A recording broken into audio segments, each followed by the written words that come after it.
talk.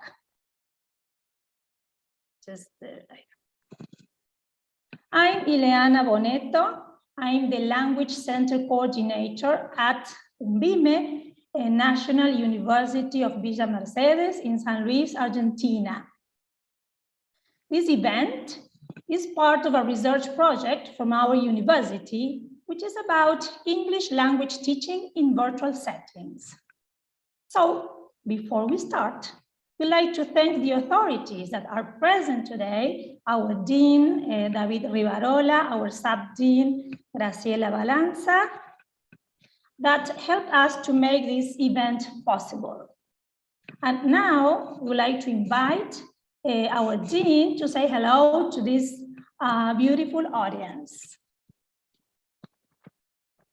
Sorry, because Luis, he doesn't speak English, so I have to tell him to unmute David. Yes, Luis, habilitale el micrófono al rector. Bueno, buenos días a todos y a todas. Básicamente soy el rector de la universidad, quiero saludar a todos los presentes. Me han pedido que hable en inglés porque la conferencia en inglés, mi inglés es más o menos, pero bueno, voy a hacer por supuesto el intento. I want to say hello everybody. I am a dean of the university, the Villa Mercedes National University in Argentina. Of course, I want to thanks to Mario and Farah for this conference. For us, it's very important to take contact with the universities of other countries.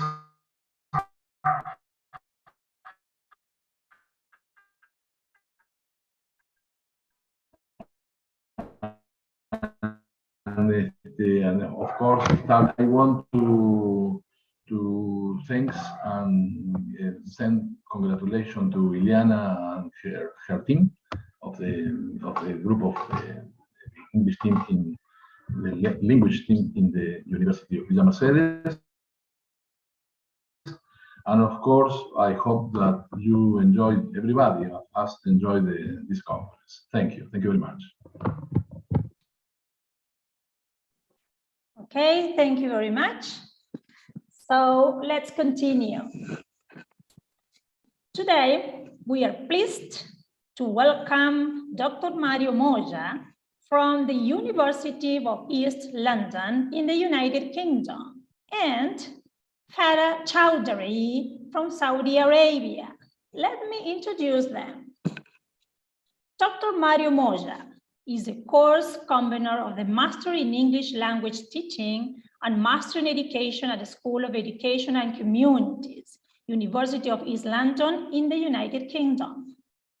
He's a Senior Fellow of the Higher Education Academic and is a consultant of the British Council in the field of academic literacies in universities teaching courses through English as a medium of instruction. His area of research is language policy and supervises several doctoral projects in language teaching, applied linguistics, and education. Farah Chowdhury is an English language teaching scholar who is involved in tertiary education in Saudi Arabia. She has presented at international conferences and has conducted workshops on learner engagement and language teaching in an EFL environment. Her research interests include effective remedial work, learner engagement and autonomy, and educational technology. Today, they will be sharing with us their experiences on technology-enhanced active learning. The speakers will be answering questions at the end of their talk, so please leave your questions in the chat. Dr. Mario Moya and Farah Chowdhury, we are delighted to be with you here. Dr. Moya Mario, would you like to start? We are all ears. Okay, thank you very much. That was a lovely presentation. I want to say thank you again for inviting us. On behalf of Farah and myself, we are very, very excited to be sharing this platform with so many lovely people, so many colleagues in Argentina and possibly beyond. So a big, big thank you to all of you who made possible this event. And thank you very much to the Dean for your words.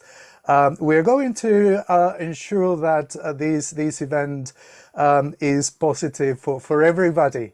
And thank you, Ileana, for coordinating everything to perfection. That was really very, very good. And it certainly made our job much easier. We are going to be in a kind of a virtual tour. Farah and myself are going to be traveling to Argentina virtually. Then we're going to invite you to come to London virtually, and then we are going to go to Jeddah in Saudi Arabia. So we're going to be a kind of an international gang today. I don't know if Farah is around. I just want to say hello to Farah, and possibly, I don't know if you, Farah, would like to say something. Hello, Mario. Hello, everybody. Thank you for having us today. Thank you for the wonderful introduction. As Mario said, we are very delighted to be joining you today. And we do hope that sharing these techniques and information together will help us grow as educators, because at the end of the day, this is all that matters. Whatever we can support our students with at primary, tertiary, or even advanced professional levels. So once again, thank you for having us, and I will let Mario start off the talk now. Lovely. Thank you very much, Farah. And we have to say thank you to Farah as well, because today is a national holiday in Saudi Arabia.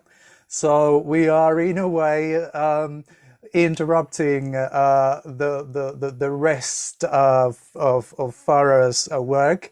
So thank you very much for being with us, Farah. You're welcome. I'm going to get started.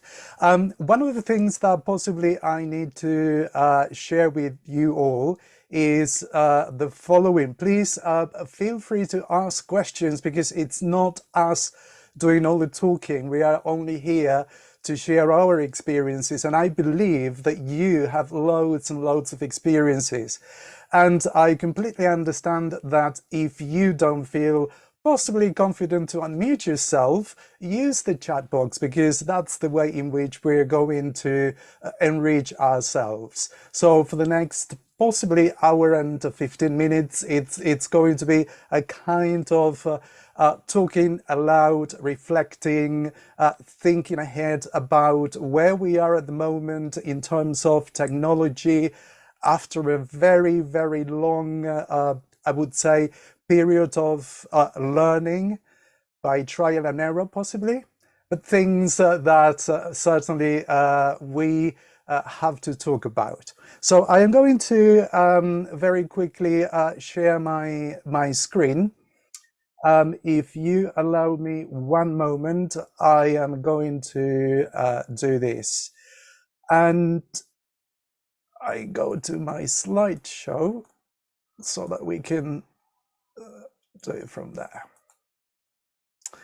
Okay, in a way, what we are trying to do today is to talk about educational practices, and educational practices, in a way, need to be contextualized. And I believe that possibly we heard quite a lot about technology, learning, English, teaching, and the like. And I think that although Farah is the expert on showing different tools and different ways of working with technology, I believe that the use of technology should be in a way supported or founded upon some solid background. So the way in which we're going to possibly carry out this talk is by splitting the conversation into two parts. I am going to introduce the kind of theoretical thinking that we are at the moment engaged in the UK. And then possibly Farah is going to show you some applications and some experiences that she has as a very experienced tech guru, as I call her. And I think this is the way in which we are going to complement the presentation today. So it will be lovely if you could tell us about yourselves, right? We want to hear from you. We want to hear your voices. So if you have your mobile phone or if you have any device, please do get into this website and just answer one question, right? We're going to reveal the results in a minute. All you need to do is just go to the website and then enter the password. Again, there is only one question. It's not that we are nosy, it's just simply we want to know what sort of technical and technological tools you use in your lessons with your students. And that's going to be really interesting because we're going to compare how we are getting on, and when we do comparisons, important things really come up. So I leave the screen there for everybody to have a look at the password again, and just if you can let us know by answering the question, that's going to be great. One of the things that strikes me straight away is that whenever we do this kind of talk, teachers are always very, very receptive and tend to possibly compare situations and contexts and say, oh, okay, what the presenter is saying, possibly it's not going to be directly applied to my context because we are different people, because we work with different students, because we are in different geographical areas and we are in different contexts. That's okay. So I want possibly to remind everybody that we are just only sharing experiences that are happening at this very moment in time here in the UK and in Saudi Arabia. Right, so that's a kind of a health warning, because we're not going to tell you do this because this is what's working. It's rather showing you the way in which we are thinking about technology, about teaching, and about learning. With this in mind, our agenda, if there is one, is to share experiences, right, on how we use technology for teaching and learning. And I think it's great to have the opportunity to use technology because it's available to everybody. But the way in which we use it probably will mark the difference or make the difference. We will try to contextualize the use of technology for what we call effective learning. And in a moment, we're going to be talking about a concept which is not really very new. It has been going on for quite a long time, and this is the concept of active learning. There is some nuance there in active learning that I would like to discuss with some detail. And at the same time, when talking about active learning, I would like to share with you some ideas that are being developed in the UK, from tertiary education all the way down to primary education, which is around the idea of TEAL. TEAL is the acronym for Teaching Enhanced Active Learning. And it is something that has prompted many teachers and many university lecturers, many researchers in the area to stop and think and say, okay, we have technology here. How can technology enhance learning, right? So this is one of the areas we're going to explore. Then we're going to consider examples of alternative ways of teaching mediated by technology. And finally, we're going to, it's not finally, that's possibly the worst way of putting across this message. It's going to be all along the talk. If you want to share your experiences, we are all ears, right? So please take this opportunity to interact with us, because in this way we will be nurturing one another. This is what we have planned for today, and we're going to get started with a film.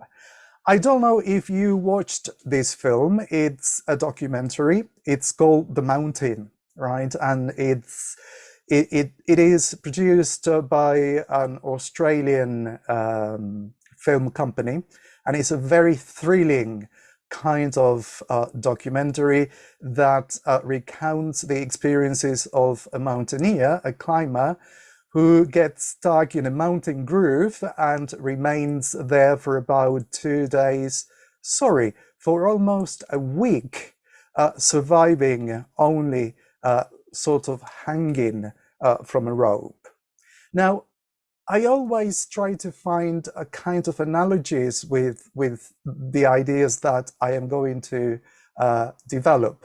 And I think that the analogy here is that possibly we felt like we were climbing a mountain from 2020, when all of a sudden we found ourselves overnight that we had to change everything we were used to doing. And it was like, okay, no more physical lessons, no more classrooms, everything moving to a completely different new environment. So it was like kind of not finding the rope in this kind of climbing up the mountain. And it was so difficult. It was so stressful for many teachers and also for the students to be able to make that move from something which was, take it for granted, 4 walls, space for learning, to something that was done totally in a different way, in a different setting, with different resources.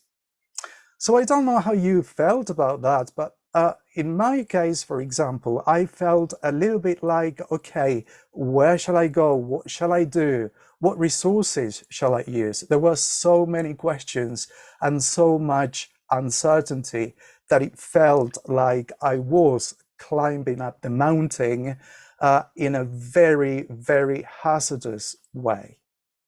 But what happened? I think that there was this sense of emergency, of urgency to do something very quickly, because it was something imposed on us.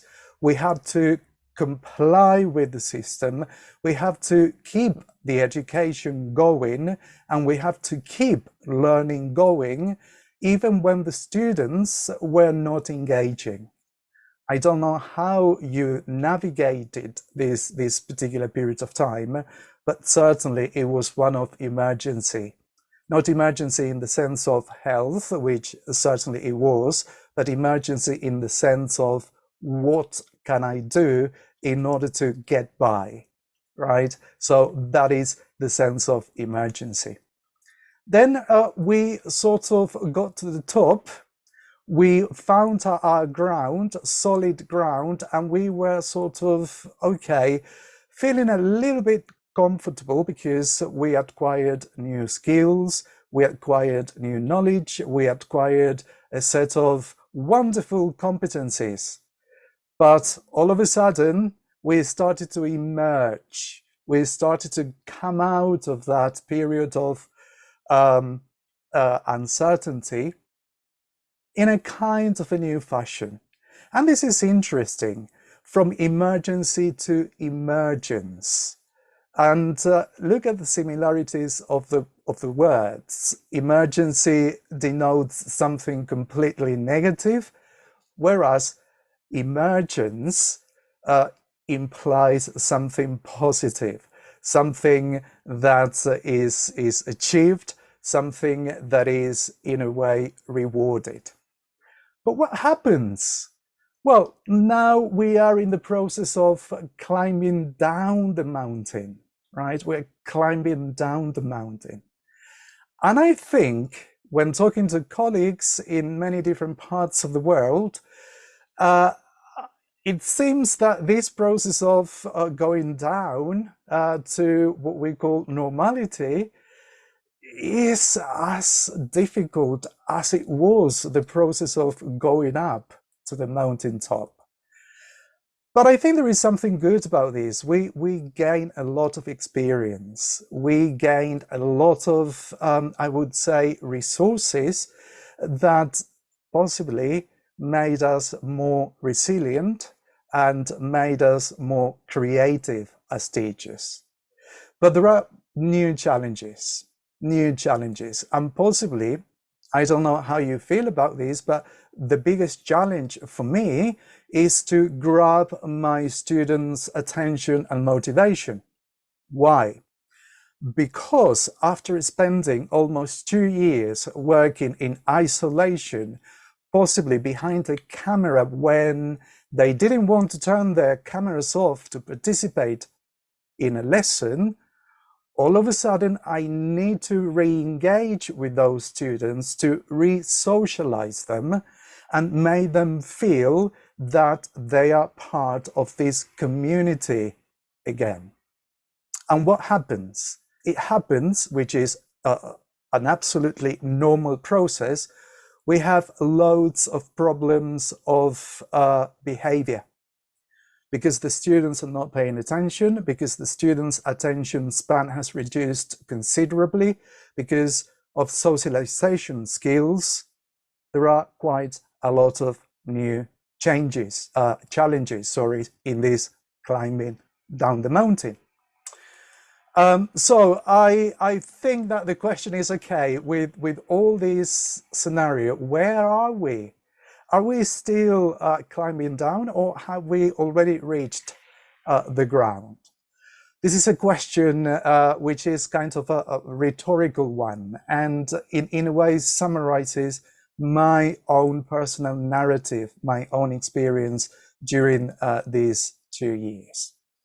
Just a picture of us in the UK. I think that we moved from this idea of being quite safe in a classroom with students where we could establish a rapport, where learning was interactional rather than transactional, to this model of education that is in a way portrayed here with the laptop and the face cover, which was inevitably a kind of a barrier, and metaphorically that what it means. So there was a barrier, and then to endless Zoom or Skype or whatever type of virtual meetings. So what happened in the UK? First of all, we started to collect websites and ready-made resources to get by. I mean, everybody went really crazy about looking for resources and trying to gather as many websites as possible, because there was no an indication of what we had to do. So it was a sense of desperation. Then we moved to a process of adapting resources, technological resources, by trial and error. And I think if there is something that we learned, was that trial and error at the end of the day was not really that bad. Then we started to create new resources with the aid of technology. Many teachers were very fearful of using their own skills to create resources, but all of a sudden there was a boom in provisions of courses teaching teachers how to use technology. And I think that we all get, in a way, a certain degree of expertise. Then we became the designers of our own resources, right? And those resources were catered for different learning events in an attempt to use those materials in an interactive manner. And here I have a question: how interactive were those resources? Now, I don't know if you keep a kind of a repository of resources. When I go back and check the resources I created and I look at them, I can't stop but thinking, what was the point of me creating this resource? What was the use that I intended with this particular activity that I designed? And those are the questions that, for example, interests researchers, because possibly we now can see that those resources that we created were not really suitable for learning. But anyway, that's for the researchers to decide. We developed a whole new set of skills, right, including this lovely question, which evokes a kind of the teacher being a spiritualist. Can you hear me? Unmute your mic. And I think those are the things that when we think about them today, they make us possibly grin. One of the problems we had was making the resources accessible for teachers and students. I think when we're talking about barriers, this was one of the main barriers. It was accessibility. Everybody thinks that in the UK, education is really great. Well, unfortunately, that's not the case. And the very same problems that many countries have in terms of accessibility are the very same problems that we have here in the UK. For example, connectivity. For example, access to a laptop, or a laptop being shared by 5 members of the family. 4 of the members, children in school age, and possibly 1 parent using the same resource for working purposes. So that was really a big issue. And the other part was that teachers sort of enacted this role of the entertainer. The teacher was not so much the one imparting knowledge online, but the one who had to entertain students to keep them engaged. I think this is us here in the UK in pictures. And I don't know how this relates to your experience or how much you feel this is close to you.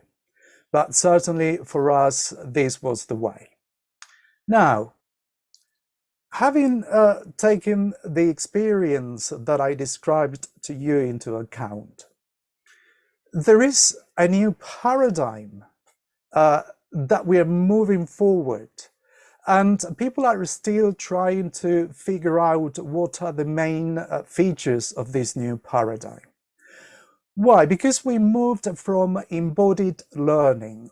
If there are psychologists or possibly, I don't know, people who know a little bit more of psychology than I do, you are free to unmute yourselves or possibly make a contribution if you want in the chat box in relation to embodied learning. What is embodied learning? Is the fact that learning takes place through actions and through the body. We can simply, teachers can observe if a student is learning simply by the behavior they display. So learning always takes place in some sense of embodiment, right? So we can see faces, we can see actions, we can see behaviors. So all of a sudden we have to move from embodied learning to that one of the disembodied voice. And what happens here? When learning a language, we need to see and we need to hear. Why? Because it's the combination of seeing and it's the combination of interacting that makes the whole experience of learning a new language complete. Now, with the disembodied voice, it was like closing your eyes and imagining a person, and there was more cognitive overload that distracted the students and making them really feel either tired, not willing to participate, or simply they were switched off. We also developed a new communication patterns. You know that language and learning a language should be interactional. But in this new way of doing things, we pay more attention to the transactional aspect of the language more than the communicative competence side of things. It was all the teacher-initiated conversation through the medium of questions that moved students. So there was a kind of an altered type of communication, not really a very natural one. The learners lost agency. In other words, they lost their capacity to react. They lost their capacity to engage with the topics, to engage with the class routine and the new structure. And for teachers, there was a problem as well, the problem of assessing learning. How fair or unfair was the assessment procedures we put into practice in order to assess learning? Now, the question for us here in the UK is up to what extent we can rely on assessing students on the basis of what we cannot see. Why? Because, for example, let's suppose that the students have to perform a role play. And I'm pretty sure that if you use breakout rooms and if you had possibly more than 10 students, it was very, very difficult for you to keep monitoring all those breakout rooms to check that the students were on task. In my case, and in the case of many of my colleagues, I often heard students are not participating, right? So therefore, up to what extent the assessment of learning was fair is one of the questions that we are still trying to answer.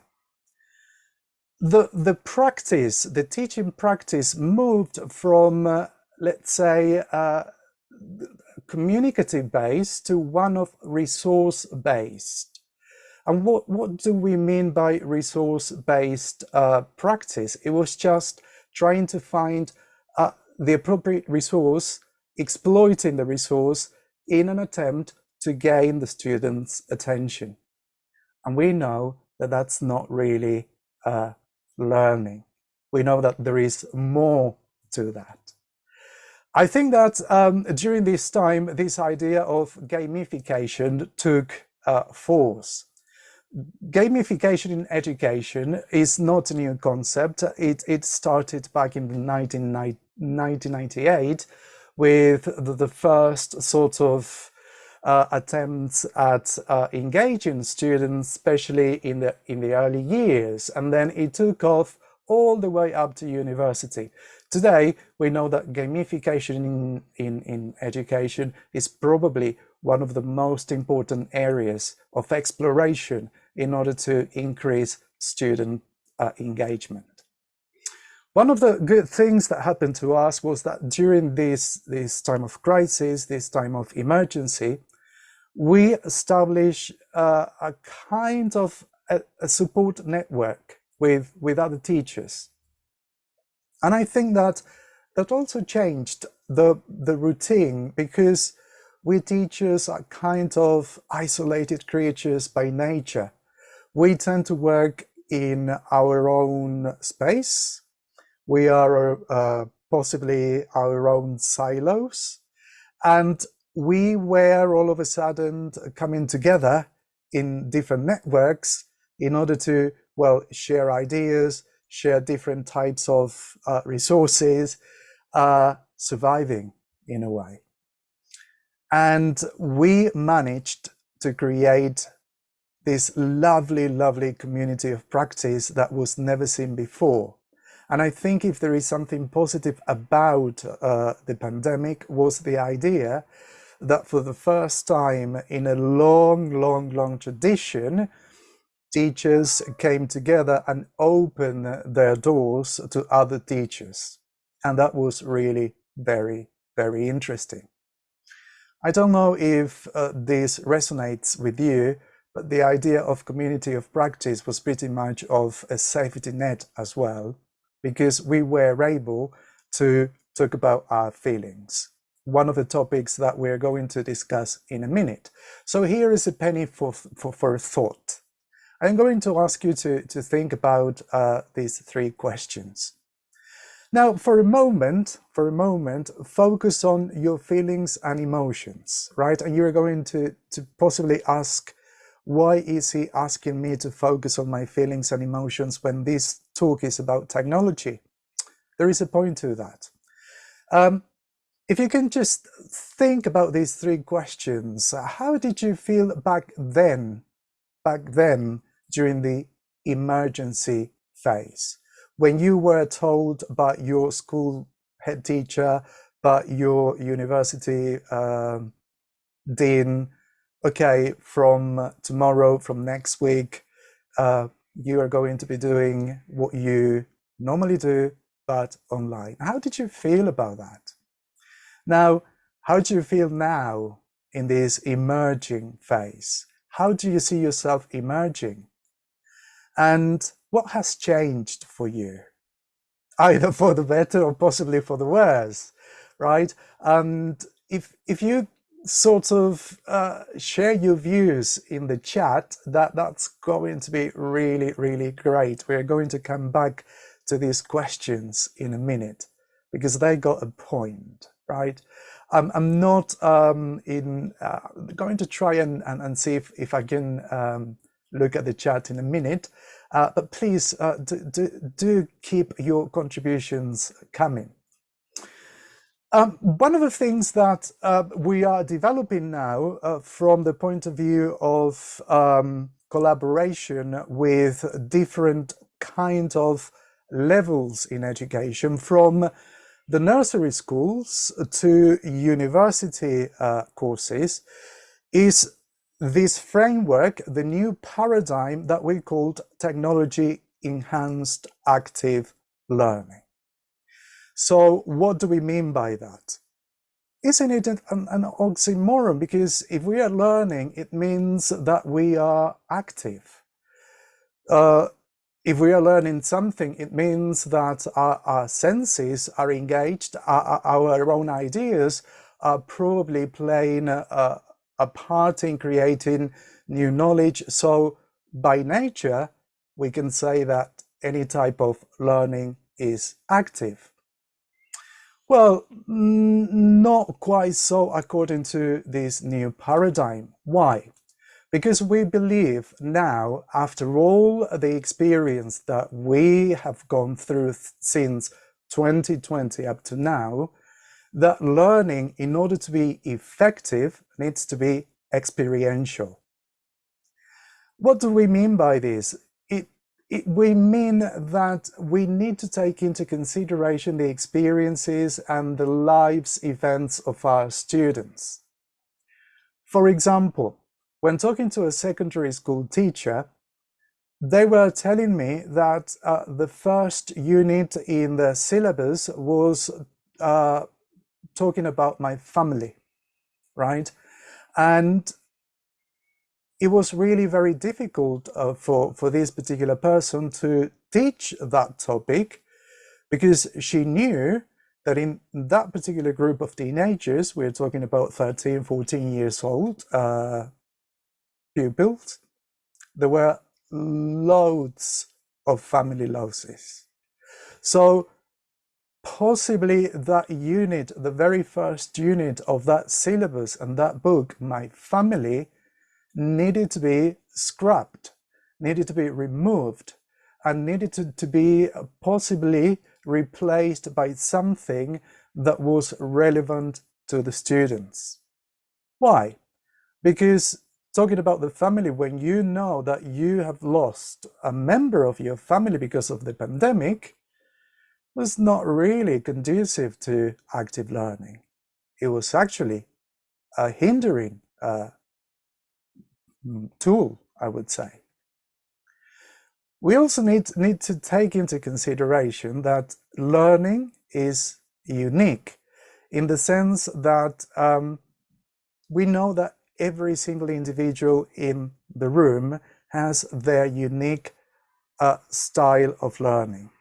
In the past, we used to say that all the learners in the classroom were either kinesthetic, visual, or auditory. Well, that's a myth. That doesn't really exist. We process information in many different ways, and this is what we are aiming to explore in research. We are aiming to sort of show that we perceive the information we receive from our senses in a very unique manner, and the way in which we produce the output is also very, very unique, right? And the last point in this idea of learning is that learning is always embodied, right? Although we could see some sort of progress in some language skills, for example, reading, it was not so much the case for speaking or for listening. The students, in a way, managed to go back in their socialization skills in their mother tongue. Therefore, that impacted very negatively in the learning of English. So we know that active learning is always embodied for it to be effective. The other point I want to make is that when we talk about active, we are talking about the relevance of the learning that we are suggesting the student. And I use the word suggesting because in the UK we are now moving from this kind of curriculum-based education to learning contracts. And what is a learning contract? Well, in a way, we are sort of using the students' voices to create what they want to learn, to create a path as to what they want to learn. And you're going to possibly think about your own situation and say instantly, oh, that's impossible. That's exactly what we thought when first of all, we heard about this idea.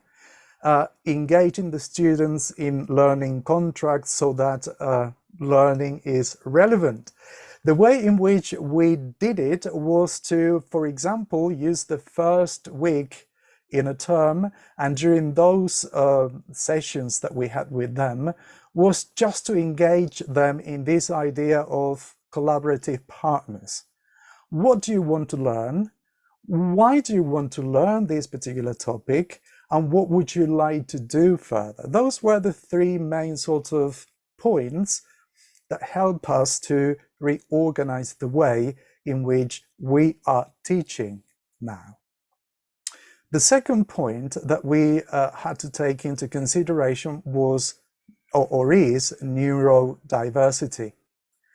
We know that in the classroom, as we have possibly 30 students, maybe more than that, each one of them has a particular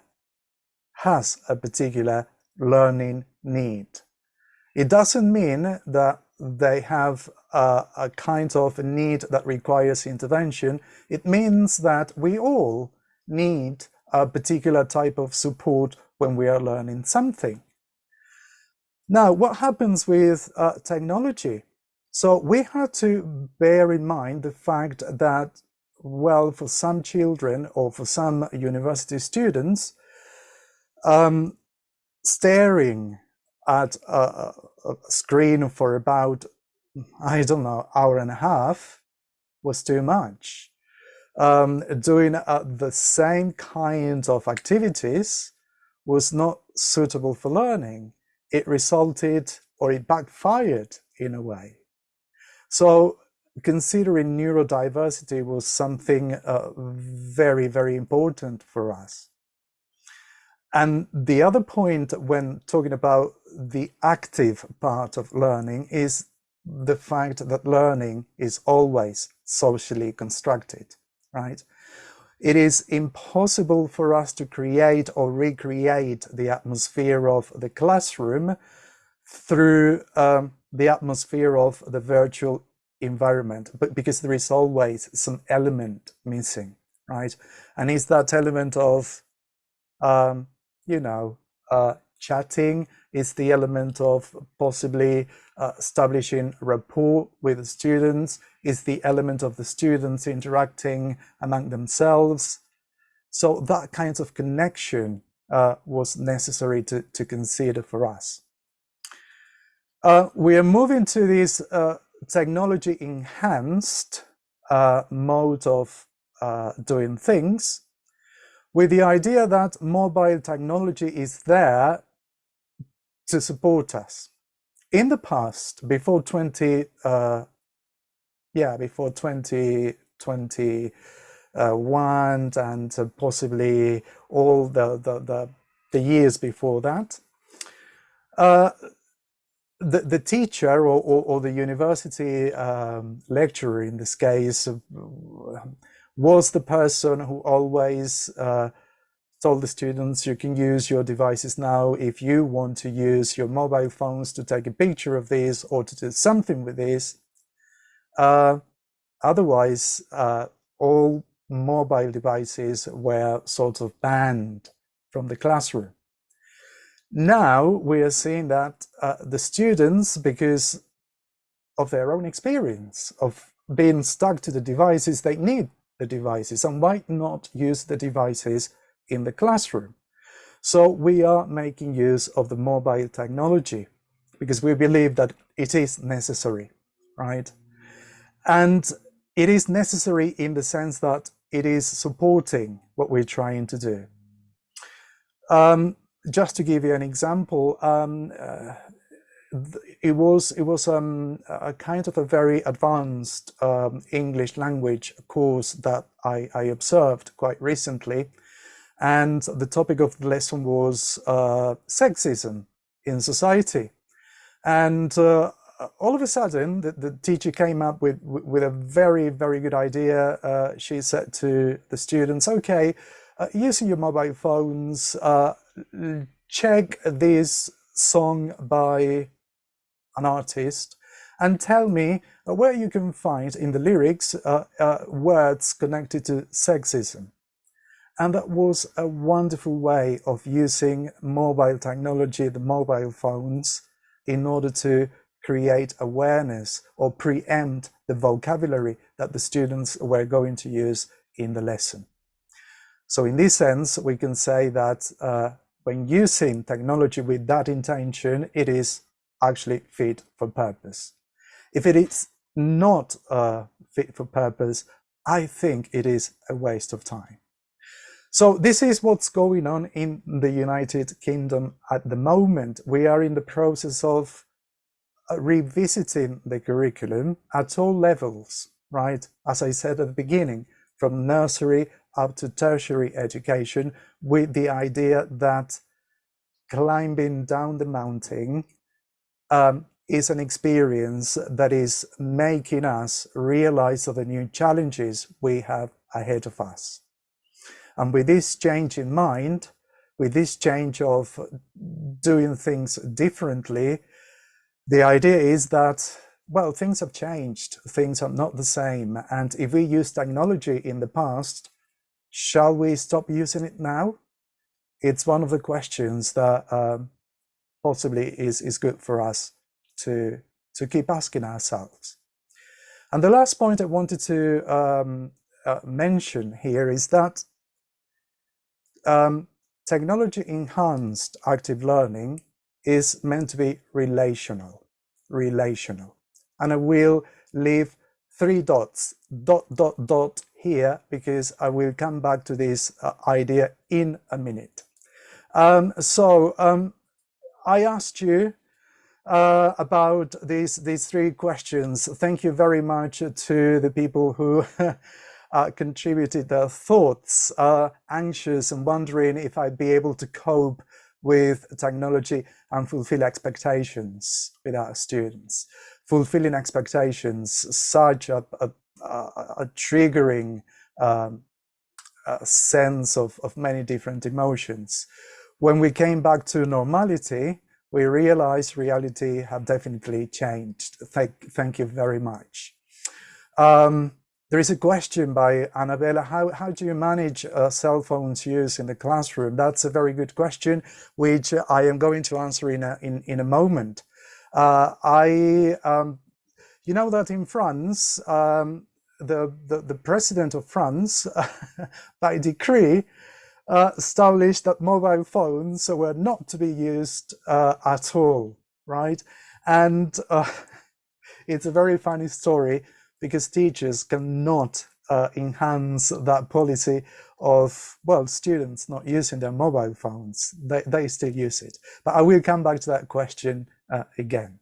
Right, okay, so there is a sense of feeling here, right? So feeling. Why is that important? Because when we talk about being relational, we are talking about something that connects us with our emotions, right? And the idea, the connection that we are trying to make is that we don't tend to over-rely on technology.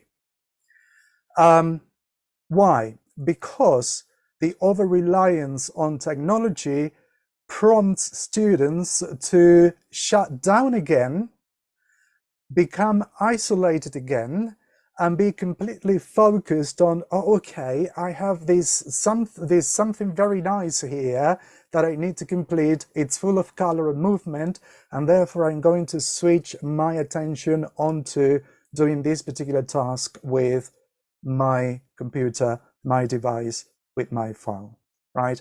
So we're trying not to over-rely on technology too much.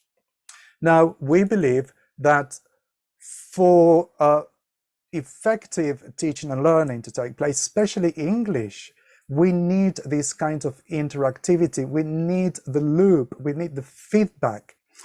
And if you look at the resources that probably you found or you created, there is possibly no or little opportunity for feedback. And feedback is very, very important in any communicative situation. If the students are not able to relate to that particular technology in the sort of communicative manner, the question is, what is the use? What is the purpose of this particular activity, particular task, particular app? The other thing that we are thinking at the moment is technology to prompt emotions. I don't know what is the scenario where you teach, but where we teach, for example, we can see a lot of aggression. We can see that our students changed. We can see that they are more reactive. And we can see that sometimes it's sort of quite challenging to manage behavior in the classroom. And it's going to surprise you to hear that at the university level, this is exactly what we have at this moment in time. Research which has been produced quite recently says that this change in paradigm, this change in society in a way, has prompted this kind of emotional response, which is negative.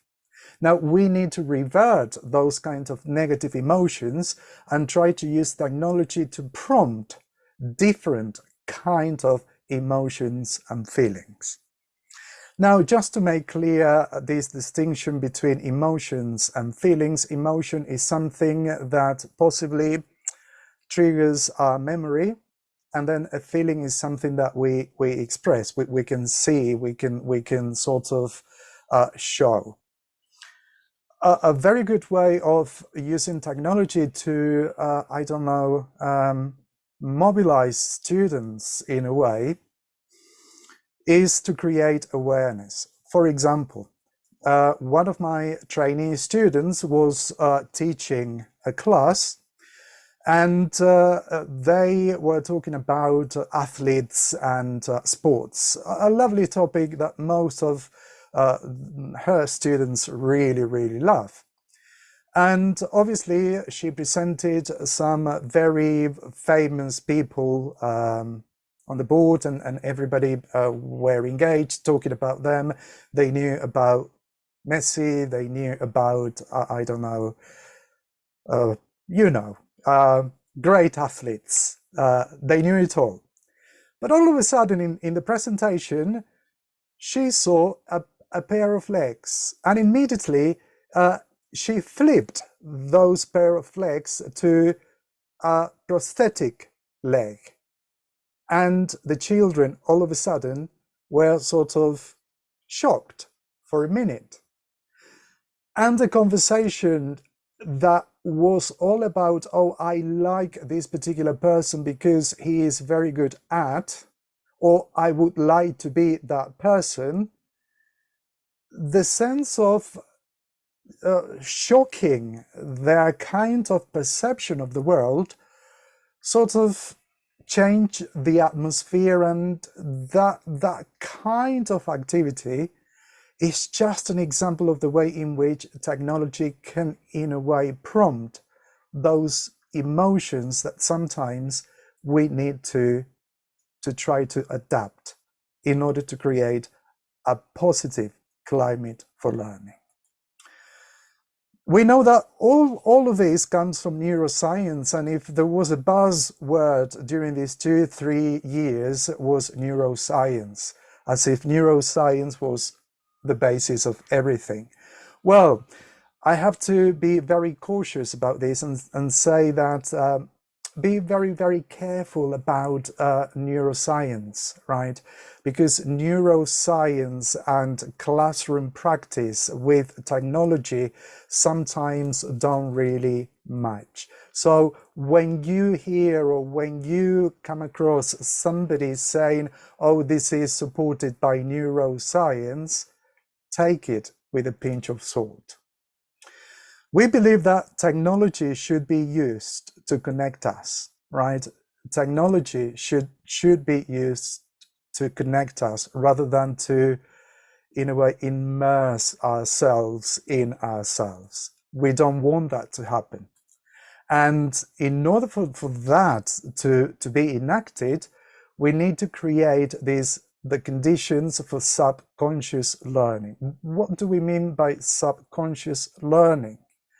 Well, this is the idea that technology, for example, when it's really well planned, when it's really carefully thought out, can create or can gel a particular group, and can gel it in that way that cooperation and collaboration are more accessible rather than gamification.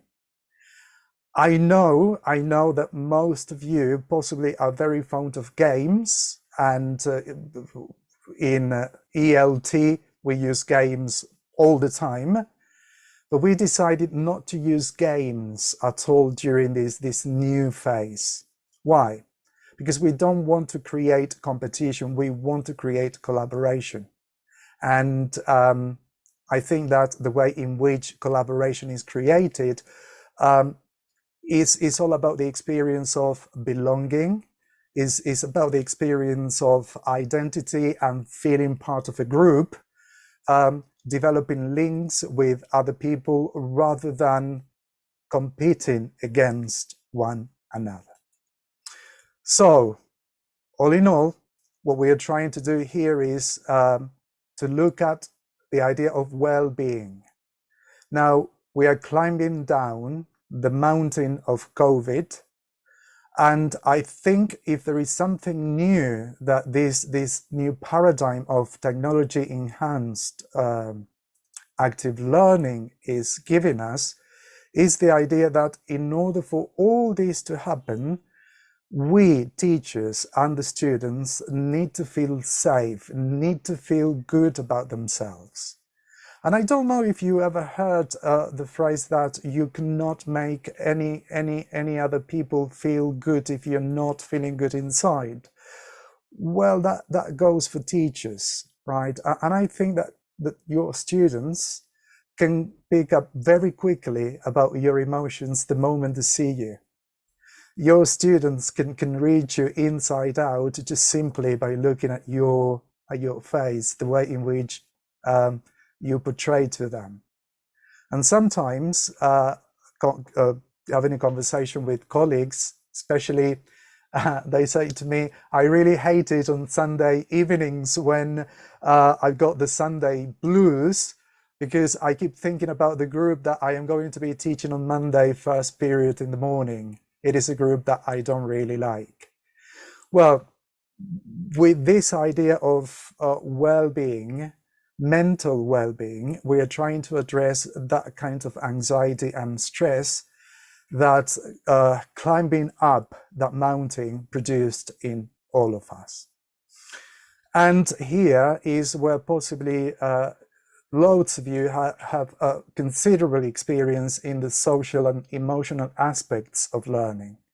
And we are sort of emphasizing the idea of happiness and of hope, because we believe that those are the competencies needed to be resilient. And it is by no chance that the competencies required by the UNESCO for the 21st century is resilience. And we believe that this is only achieved when we can create a sense of happiness and hope in the classroom. Right, okay.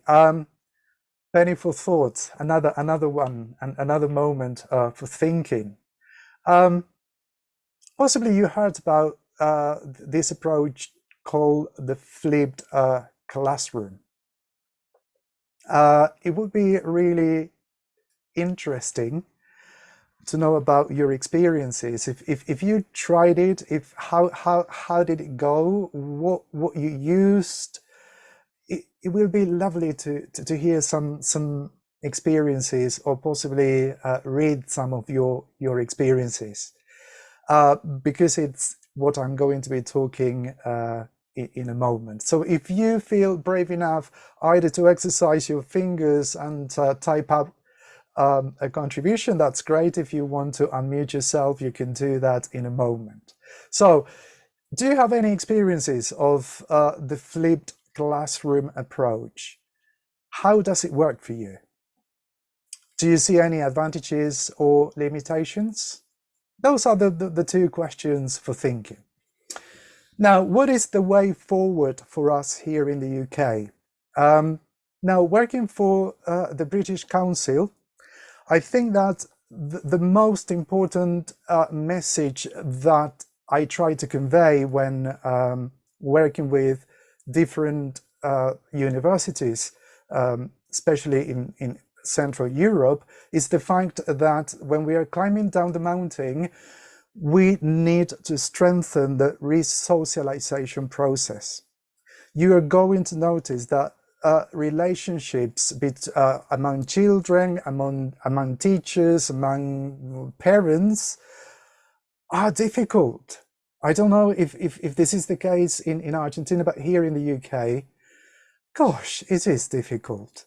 We are getting used to, for example, becoming humans again. It's not really an easy process. And I think that resocialization possibly needs to take precedence when talking about active learning, right? And I'm saying this because still many teachers say to me, no, we need to put technology first. Absolutely, I agree with that. We need to make use of technology, and what we know about technology, that resocialization is more important than the use of technology. The second point is motivation. We need to remotivate our students. There is a sense of, okay, engaging them. We know that the attention span has reduced considerably. From the psychology point of view, attention span is normally measured in this sort of strange formula. Chronological age of the student, let's say 13, 14 years, plus 1. In this case, the result is going to be 14 if their chronological age is 13. So the 14 is minutes. 14 minutes is the attention span that in the past those teenagers used to have. Now, research from cognitive psychology is telling us that the attention span has reduced almost by 30%. Wow, that is really a big challenge for us. We need to remotivate our students. And again, the way in which we can do that is by using the same level of creativity we used and resourcefulness we used when trying to find all these different types of resources when we were climbing up the mountain. Now, there is the third point that we need to take into consideration is the reconfiguration of the learning spaces. Now, I know that in the UK, there is a kind of a very relaxed policy about the way in which you can organize your classroom. I mean, you can organize it in many different ways. And many teachers, for example, are using the kind of table layout so as to engage students in conversation, in communication. I know that there are limitations in every setting, but if that's not possible in your particular context, it might as well be a good idea to think about other ways of trying to reconfigure that space of learning so that the students have more opportunities to interact, to talk. Some teachers say to me, but my students don't really like to speak in English. There is always something motivating. I'm pretty sure that you, with all your creativity, can push that motivation by finding a particular topic that you think will make them at least say a word in English. And if you manage to do that, then you are a very creative teacher. We know that technology is everywhere, and we cannot deny the fact that our students have their mobile phones with them. We cannot deny the fact that even if we tell them not to use their mobile phones in the lesson, they use it all the time. That's a fact. The question is, how can we regulate, so to speak, the use of mobile phones? Well, we can't. That's the simple answer to that. Now, there is going to be a kind of a flip side to that use of the mobile phones when you, for example, tell the students, okay, now for this particular part of the lesson, why don't you use your mobile phone to do something? Even if it is something absolutely silly, then you're going to create a kind of a shift in their routine. And they're going to say, oh, hang on a second, what's the matter? What's going on? Is that teacher going mad? He keeps telling us not to use the mobile phone, but all of a sudden, he is allowing us to use the mobile phone. Well, but by creating that sort of leeway of using the mobile phone, you will be able, with time and with patience, to create a balance. And you're going to see that at the end of the process, the problem of the mobile phones in the lesson is not going to be a big problem. One of the things that we need to consider as well is that the responsible use of technology. Why do I say this? Secondary schools in the UK are using quite a lot of social media, including TikTok, and well, I'm not a fan of social media, but you probably know all the social media available, and unfortunately things that teenagers and young people, especially vulnerable young people, are exposed to are not suitable. So we need to, in a way, try to make our students see the benefits and the dangers of using technology. It's very sad that in the UK, for example, 5 deaths, the statistic says of 5 teenage deaths, 3 are triggered by social media. So I think that if we are using technology, we have the responsibility of being very, very cautious, and also showing the students the dark side of that particular medium. We are responsible for that. The other point that I wanted to make is alternative ways of assessment. Do we really need to keep stuck to the idea that tests are the best and the most reliable way of assessing our students when we have a variety of different media available to us? Now we are changing our way of seeing assessment. Instead of seeing assessment as a point in time, we are using portfolios extensively. Most of the time, students have a kind of a decision power in terms of what they want to showcase. Obviously, they have a rubrics and they have an assessment criteria, and the best way, the best piece of work they produce, they can add to the portfolio, and this is an online portfolio. So their assessment is continuous. Their assessment is based on what they can produce throughout a course rather than an end product. And this is the way where we are at the moment in universities. Traditionally here in the UK, only in what we call undergraduate courses, exams were the norm. Now we are moving to the idea that we want to assess our students through the use of portfolios. The idea is simply because it's great. They can use different hyperlinks. They can use different other media embedded in their portfolio. So they can actually show their technological skills as well. And finally, the flipped classroom approach. The flipped classroom approach means that the teacher is not the only source of information in the classroom. It means that possibly some kind of input can also be provided by additional resources. The teacher is a resource, the mobile phone is a resource, I don't know, a tablet is a resource, a computer is a resource.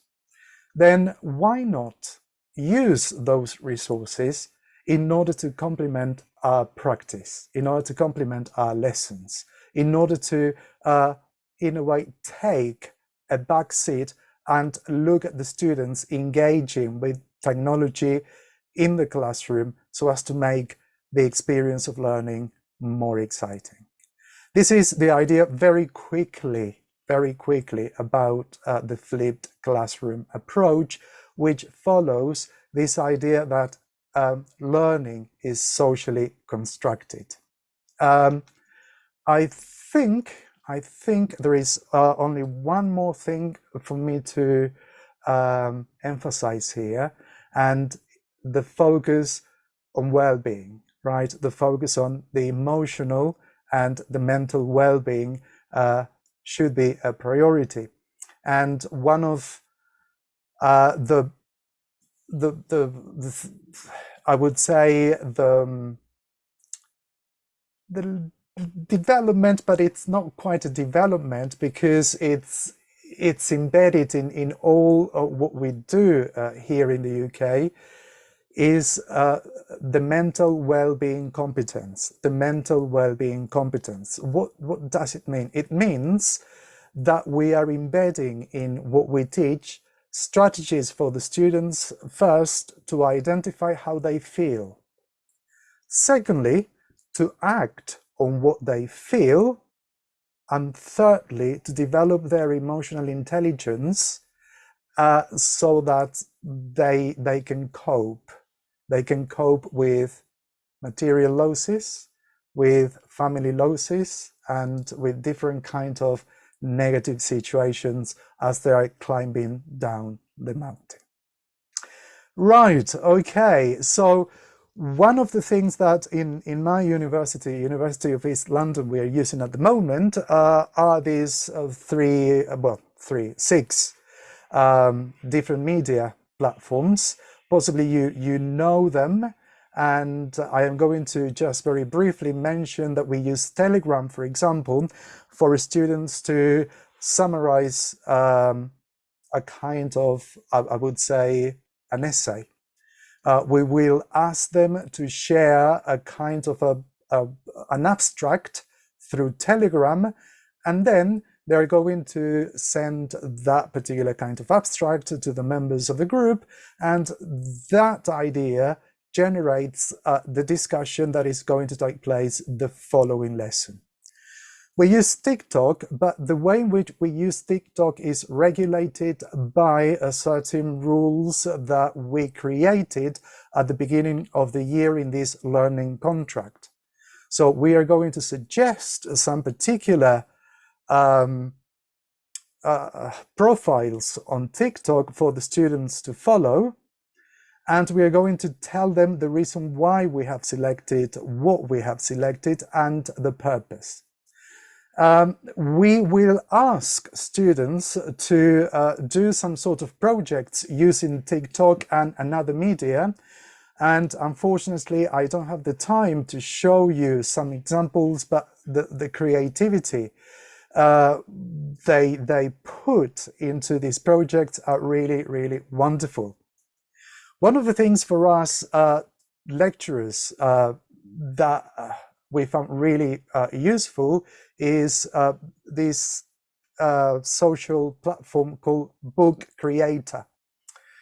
Normally, we used to ask students to buy a book, and we followed the book from page 1 to the very last page. Now we can create our own books. We can select, cut and paste, we can put together our own resources, and we finally got the kind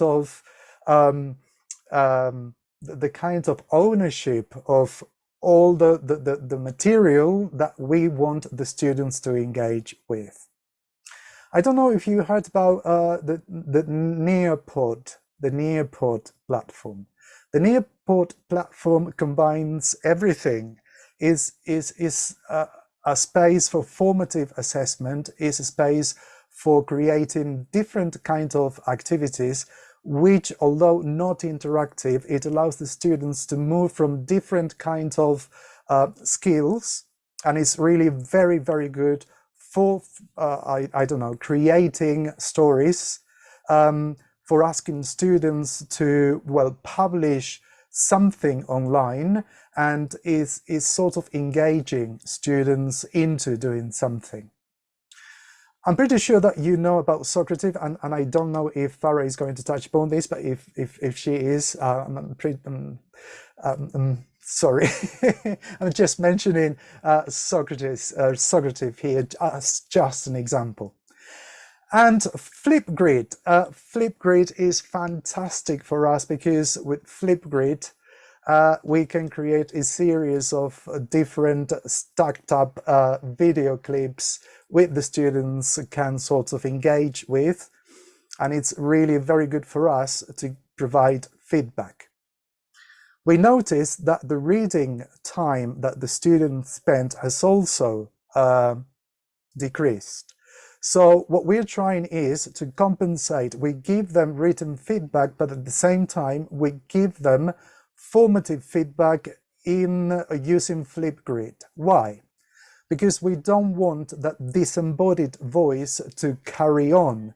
We want them to see us, and we want them to get used to the sounds of English. So using Flipgrid for that particular purpose, for us, is really, really fantastic. Right, I think, what app is the top right, please? That's called Book Creator. Book Creator. That's lovely, Maria Laura. We assess students by means of presentations where they can apply their language and technology knowledge. Presentations are always a very, very good idea. It's challenging and motivated for them to show what they can actually do in the second language, and I completely agree. Right, okay, I think I've been talking too much. Have you had any experience of this approach of flipped classroom? I had my experience, and for me, works really very well. And I think that when the students realize that the teacher is there in order to facilitate learning, providing them with different options, the sense of that climate for learning takes a different level. And I think this is particularly interesting with the flipped classroom approach, that technology can create that kind of the next level type of learning. So we are taking the play now, and thank you very much for listening to me. We're going to go to a very sunny place, because in London it's really dull. That's not news. It's cold, it's grey, it's rainy, it's London. Now we're going to go to a sunny place, and we are going to go to Farah. Farah, over to you, please.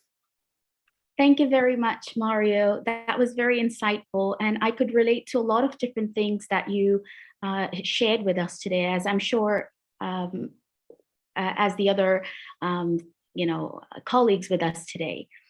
So I'm just going to pull up my slides. Please, if you can bear with me for a second.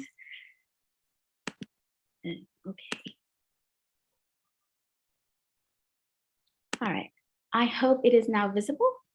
And I'm going to I'm going to continue talking about using technology within the classroom, but most of my experience is based in an ESL classroom. So I work with English academies across Jeddah that help students develop their English language skills. So the way I use technology might be a little bit different from how Mario uses it in his university teaching, or different from how you use at your own workplaces as well. Although technology has been a crucial part in the 21st century classroom, we know that the biggest challenge, at least in my experience, is using technology for instruction and the kind of selection of resources.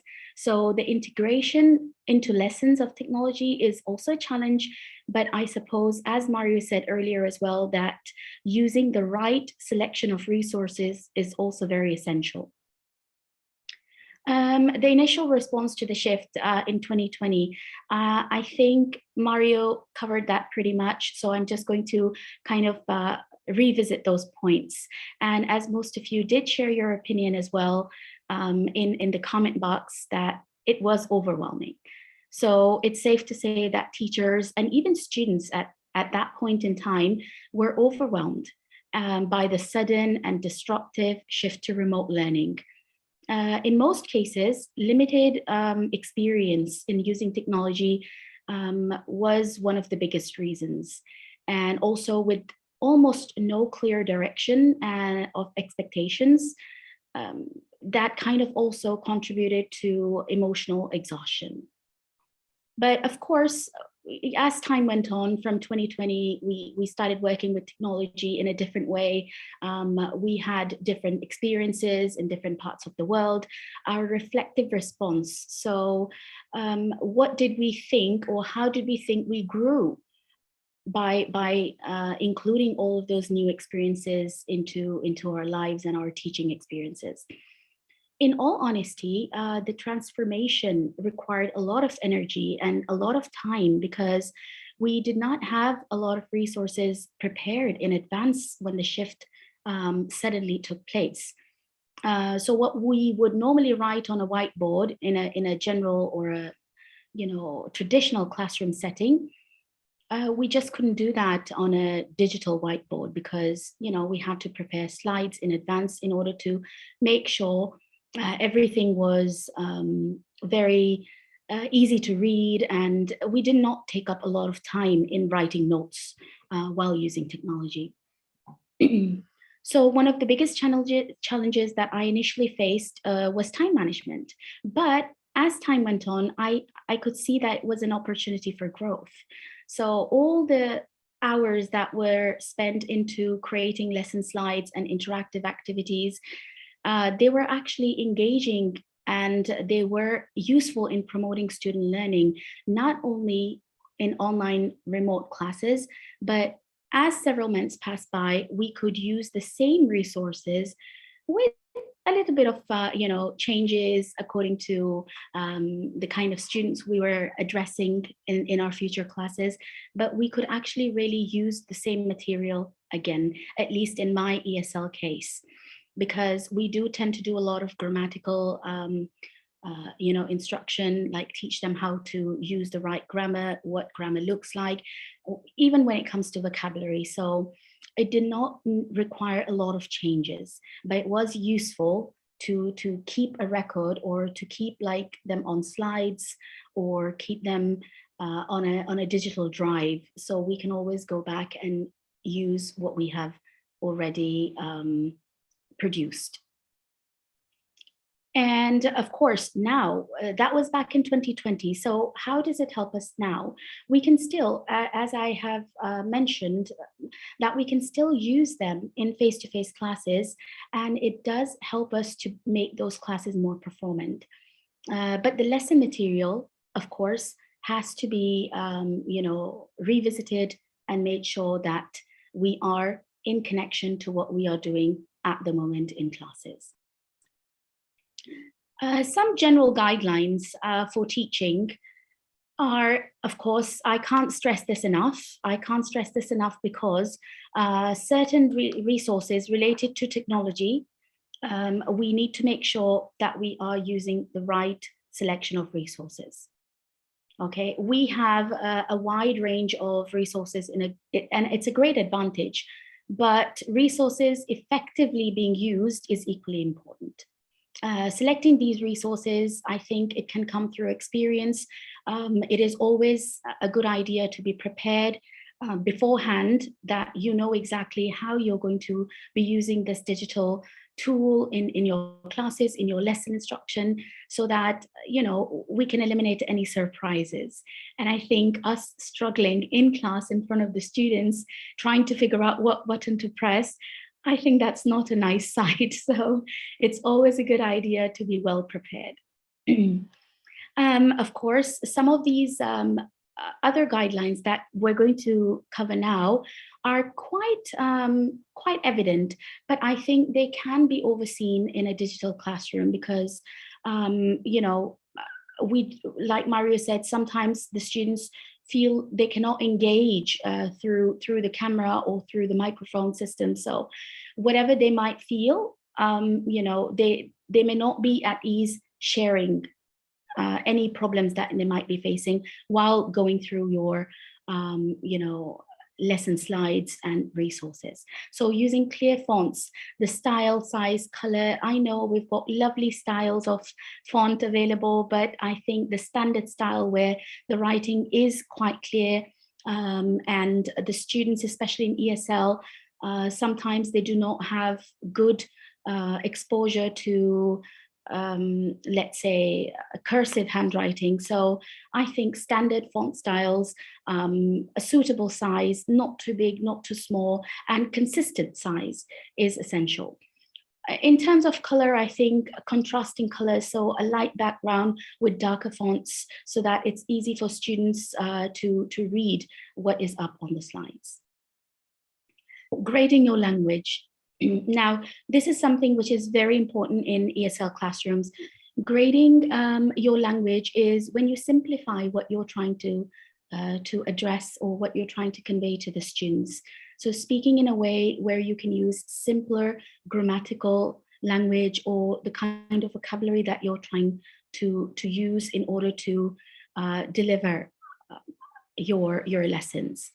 It is ideal, though, that the level of language is slightly higher than what the students are comfortable at or what they are registered to study at, because it helps them to get prepared after a course of, let's say, 3 or 4 weeks to move on to the next level.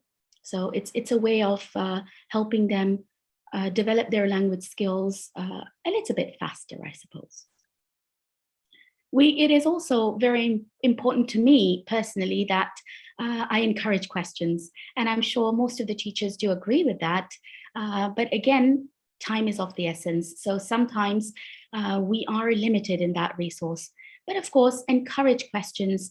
Let them know that they can ask questions, even though if you do need a couple of minutes to get back to their question, but let them have that time to think of questions, because sometimes they really do come up with excellent questions and valid ones too. Of course, asking questions also means we allow them some thinking time. They are processing the information in English, which is their second language, and they are trying to develop that language. So sometimes they do have a question immediately, but they need a little bit of time to gather a sense of how they're going to string it into a sentence in English. So allow them some thinking time. Also, by doing this, I think we are also fostering a safe and friendly environment for them.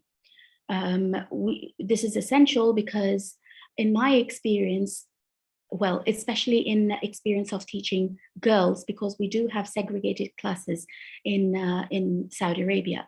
But girls normally, here I've noticed is that they are not very comfortable imagining or sharing their feelings when it comes to, let's say, different views as opposed to the instructor. So they do like to agree more with the instructor.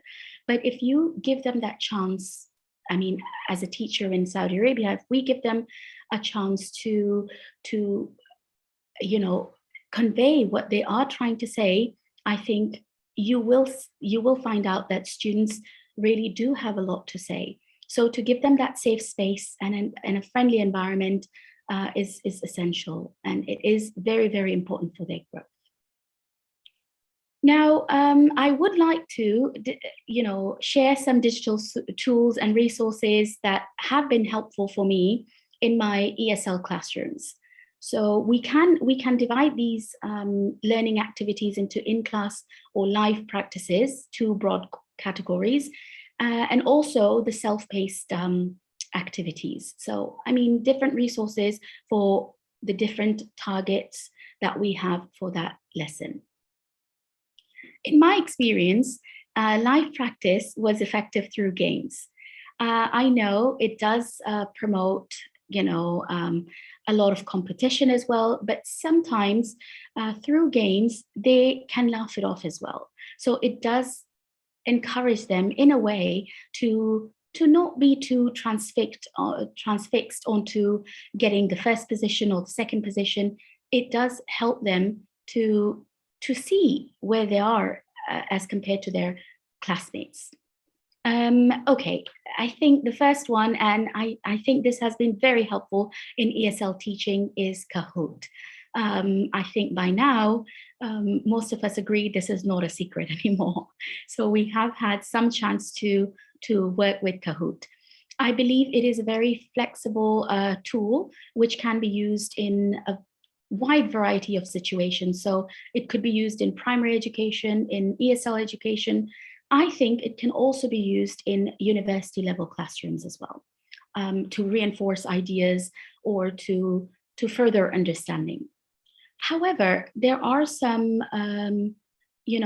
disadvantages of using Kahoot, such as premium features, which are included only with monthly based subscriptions or yearly subscriptions. So a great alternative to using Kahoot is quizzes.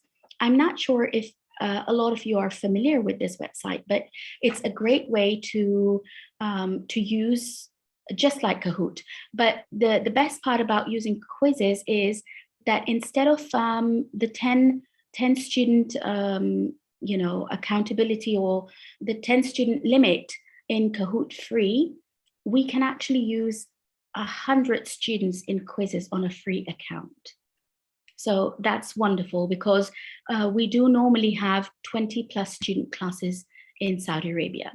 So not all teachers would like to pay a subscription fee. Also, for self-paced classes or self-paced practice, this has been very effective through assignments or even project work. And my personal favorite is Padlet. It is one of the best applications out there, I think, for this purpose, because it allows you to have different input. For example, if you give them an assignment, if you give them an assignment, you don't really need them to write it out.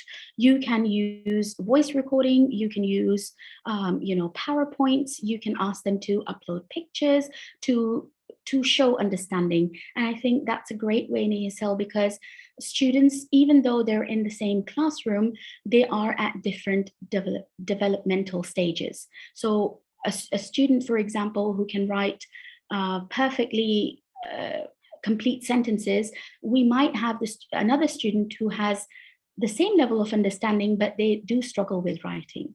So I think voice recording, that helps a lot. I have had success giving them an exercise where I've asked them to, look out the window from any window within their room or their house and share what they see. So in that kind of an assignment, what I could target was vocabulary. I could target words related to nature, colors, shapes. So it's very flexible. And please, I urge you to give it a go. It's wonderful. And you do not need to pay a hefty subscription price. You do get 3 Padlets free on a free account. If you think you're not going to revisit it, or the resources have been used and you would like to change it, you can always delete the Padlet and create a new one. Also important is Grammarly. Now, I know we've seen a lot of ads around YouTube when it comes to Grammarly. However, one thing I'd like to mention here is that Grammarly on the web is different from Grammarly as an add-on on your mobile phone keyboard. I personally believe the mobile phone extension is not as effective as the one that you can actually log on to using a computer or a tablet. Grammarly is essentially Microsoft Word, okay? But I think what makes it different is the fact that you can use plagiarism checks. So this might be helpful for university-going students to see before submitting their work whether they're copy and pasting, or if there is any sort of plagiarism here. Now, one thing to be I think aware of when it comes to Grammarly is that this is something that will help them with their writing skills. So I don't think we can do a lot of development when it comes to reading, listening, or speaking with Grammarly, but writing is an essential tool. So this is helpful. It is also free. I think the plagiarism check is the one that requires premium subscription. But Grammarly helps students gain that confidence. In my experience, students in ESL are afraid of using writing, to share their feelings or to convey what they're trying to say. But when it comes to Grammarly, or when we try to work with Grammarly, they feel they can do it, because it helps them to use a different variety of words. It helps them to find the mistakes that they might overlook when they're initially writing a paragraph down or a sentence down, in terms of grammar, in terms of spelling. So it is helpful. But one of the biggest drawbacks that I've experienced in ESL is students get too comfortable. And I think Mario has mentioned this as well. Students do get comfortable around technology, and they do get dependent too. So Grammarly has that effect on students, that they do get dependent on it. And we do not want them to be dependent on a certain software or a certain technological aspect in order to write a paragraph down. So what I recommend to them, or what has helped in my experience, is that they draft out their paragraphs or their writing assignments as usual in a Word document or by hand, and then go on to Grammarly, paste it onto Grammarly, use it to check their draft. Okay, they can use it as a proofreading tool. And I think it gives them that confidence that they are on the right track in terms of grammar use, vocabulary use, spelling use, before they submit their work in. So I feel like these four websites, applications are very useful in an ESL classroom, and it might be useful for university students as well. However, discussing all these important technological aspects and all these resources, it is important that we realize that there are certain conditions for success. So, even if the lesson is completely prepared, we are absolutely perfectly aware of what we're going to do in the classroom, it is important to notice that conditions for success, such as access to technology, can hinder the process. So the access to technology, which means internet connectivity, which Mario has brought up earlier as well.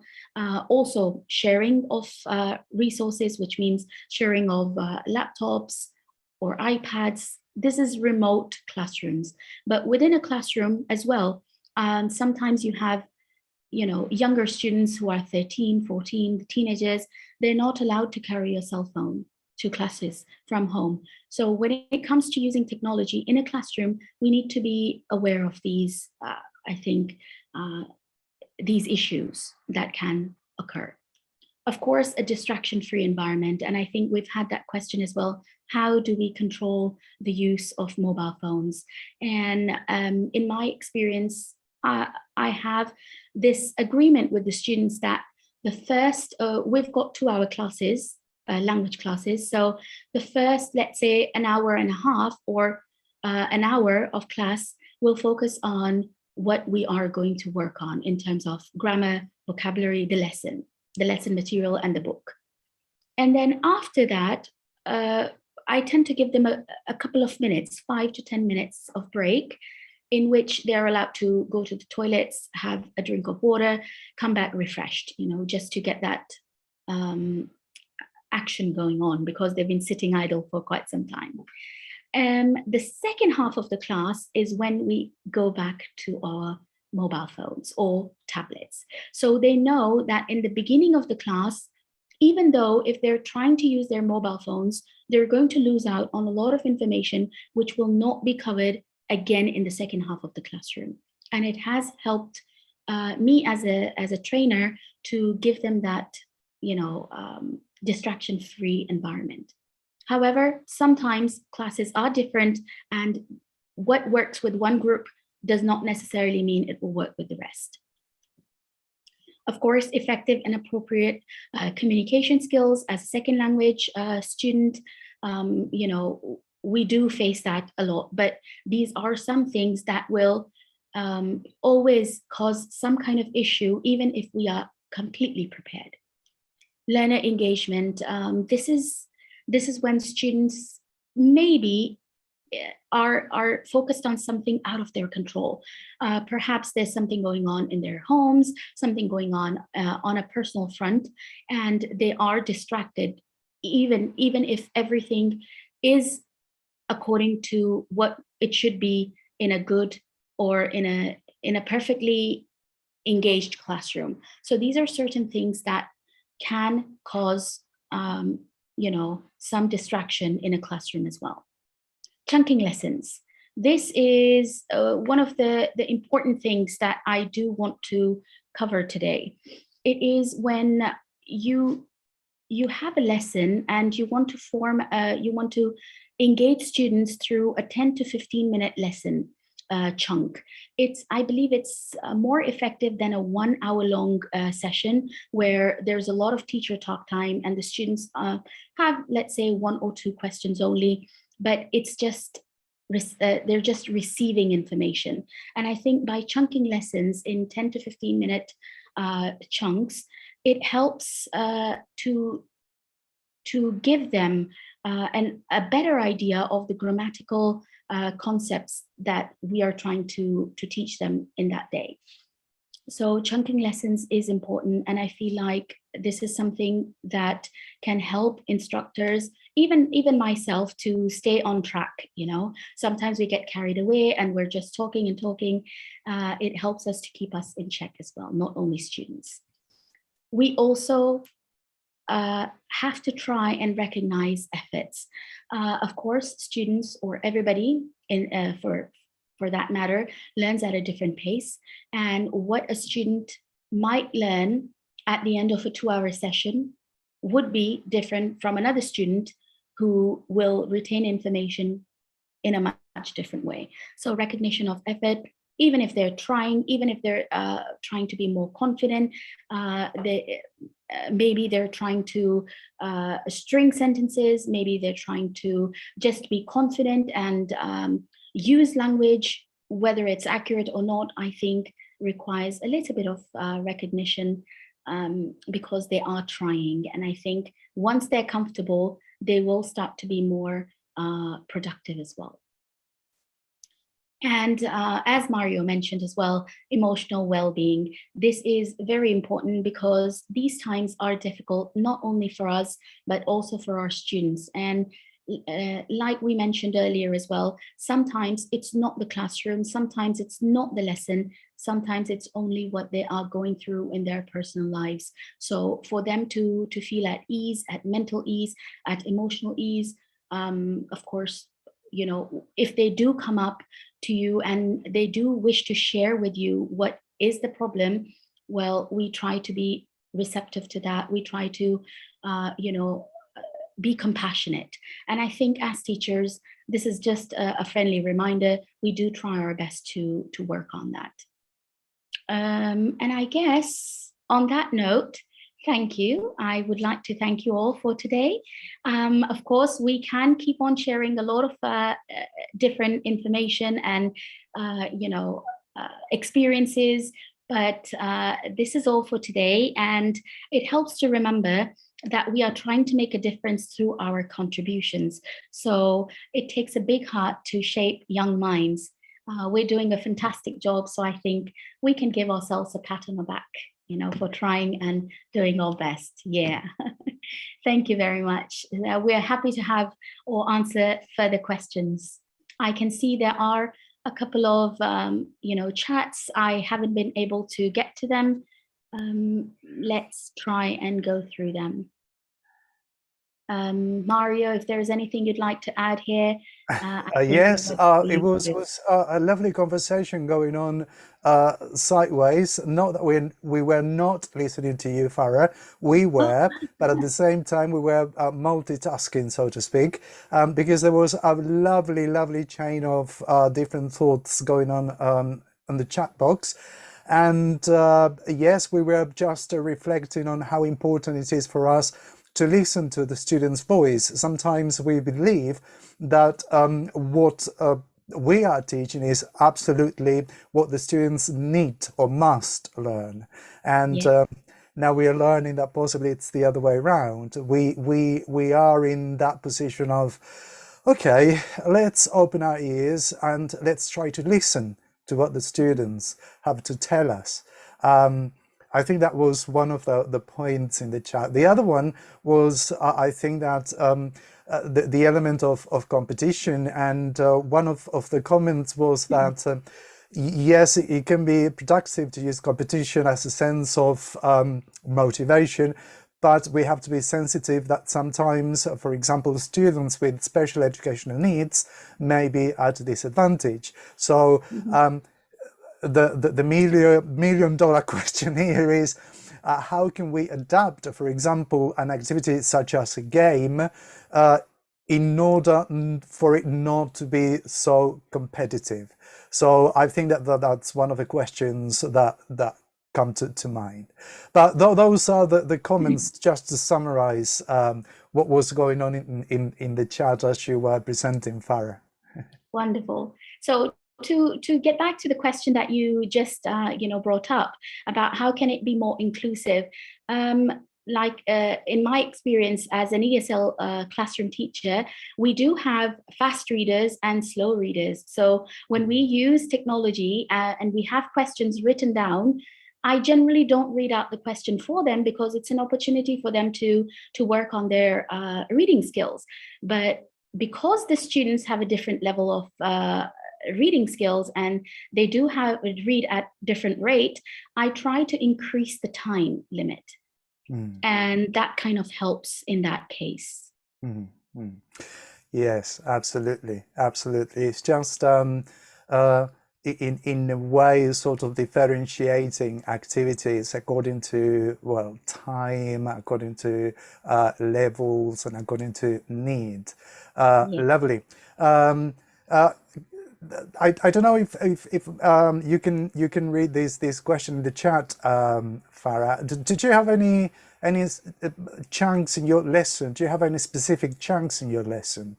Can students predict them? Oh yes, I think the students are very smart, and after a while they get used to your teaching style, and they do sometimes predict what's coming. But I try to keep it a secret because it keeps them engaged. For me, chunking is especially helpful when it comes to grammatical concepts, not so much when it comes to vocabulary. So, for instance, if I have to work on a lesson, let's say using present simple. That's the kind of chunk that I would use, which means I would prepare a couple of slides to help them with examples. Slides are not important, but I think they are helpful and useful for students who are a little bit slower when it comes to taking in verbal instructions. So what I do is I chunk out all the important notes or the important rules that are required in present simple form, go through them, and that's where I stop. So we don't go we don't go back and forth from the slides to the book. So once we start the book, this is what we're working on. But even within the book, I chunk out the lesson material that needs to be practiced for the day. So this is one of the most important things to me, is not to go in the book as page 1, 2, 3, 4, 5, 6, not to go in order, but rather to go according to the lesson. So I may start on page 2, exercise 1, and I might go back to page 1, exercise 2. That's a very sneaky way. That's great. So it keeps them engaged and they don't know what to expect next.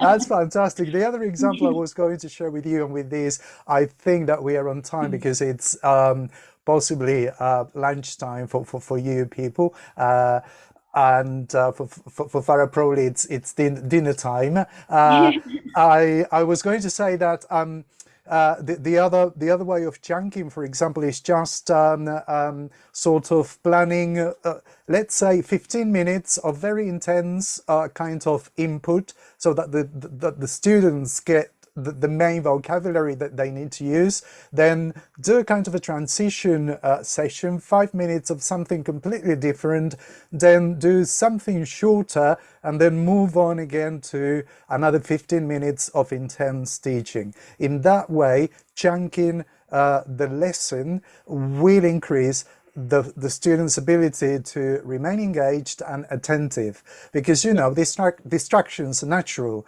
and the brain naturally goes for distractions, but the way in which we can tackle those distractions is by going with these kinds of chains: a long chunk followed by a shorter, then followed by a longer, and I think that works really, really very well. Yes, absolutely. Okay, I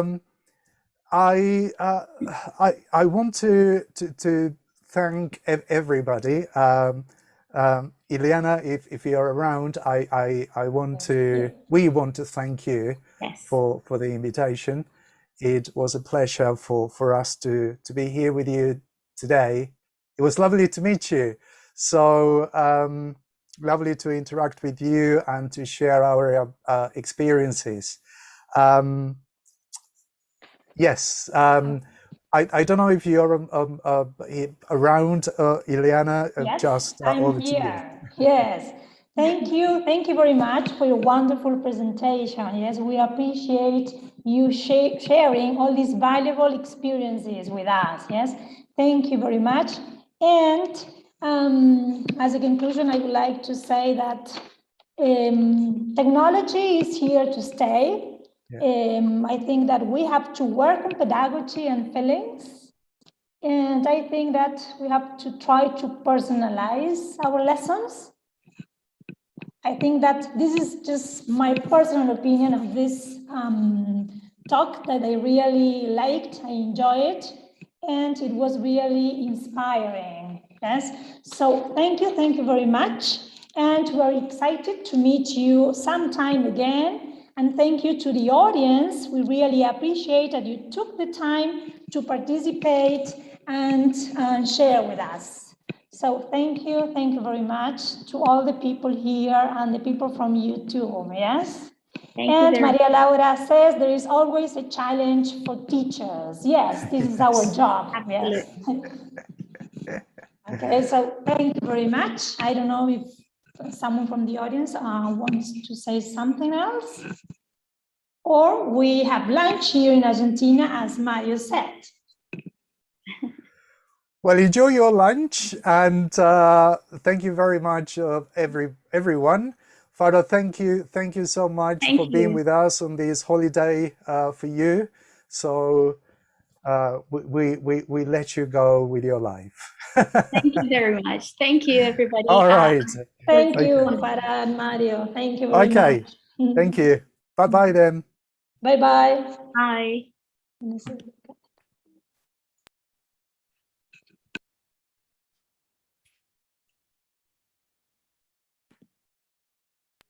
Thank you, Fern. You're welcome. Thank you so much for having us. It was absolutely wonderful. Thank you very much. Bye-bye. It was great, Ileana. Very, very nice. Thank you. Excellent. Thank you, Fern, for being there. Thank you. No, it was a pleasure. Excuse the lighting because it's evening time now and I don't want to get up and turn on the light. I'm sitting in front of the window. All right. It was great. Thank you. Thank you so much. Bye-bye. Bye-bye. Congratulations. Bye-bye. Bye. Thank you. Thank you.